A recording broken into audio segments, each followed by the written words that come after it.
This is राजकुमार और मैं आज क्लास 10th का लास्ट चैप्टर पोएम का बात करेंगे हम लोग।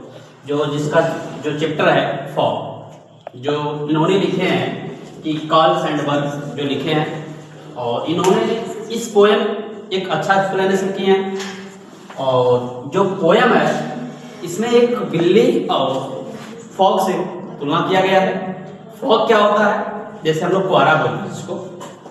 फॉग एक ऐसी चीज है जो दबे पांव आती है और चली जाती है, और किसी से न कुछ कहे कि न कुछ बताए आती है, न तो किसी को कुछ कहे जाती है।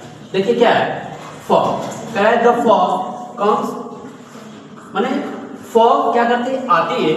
फॉग माने कोहरा, कोहरा क्या करती है, आती है। कर लिटिल कैट फीट, जिस तरह से एक बिल्ली आती है, दबे पांव से आती है और चुपचाप चली जाती है। जैसे ही हमारे घर में एंट्री करती है या प्रवेश करती है बिल्ली, हमको पता नहीं चलता। उसी तरह से एक कोहरा जो होता है, कोहरा क्या करता है, दबे पांव आता है और क्या करता है, चला जाता है। कह रहा है कि द फॉग कम्स, कोहरा आता है ऑन लिटिल कैट फीट, जिस तरह से एक बिल्ली होती है छोटी सी, और क्या करती है, लिटिल मतलब छोटे छोटे पांव से क्या करती है, आती है।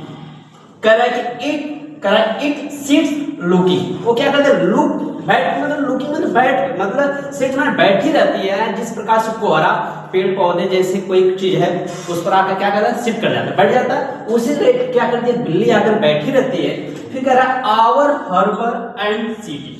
हर्बर माना होता है जैसे जहाँ पर शिप का अनलोडिंग लोडिंग जो होता है, जैसे शिप जहाँ पर ठहरता है, जहाँ से वही कह रहा है कि हर्बर माना वहां जो कोहरा होता है वहीं पर क्या करता है, आता है।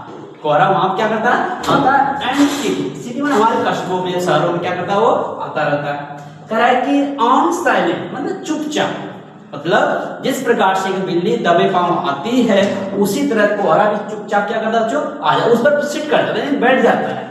कह रहा है कि हंचे, जिस तरह से बिल्ली यानी कि पूरे पांव को दबाकर बैठ जाती है, उसी तरह कोहरा भी आकर क्या करता है, चुपचाप बैठ जाता है। फिर कह रहा है कि end of then move on, और क्या करता है, फिर सुबह ही होते ही जैसे क्या करता है, कोहरा चला जाता है, बिना किसी से बताए हुए क्या करता है, चला जाता है। दोस्तों यही हमारे पोएम का अंत। जय हिंद।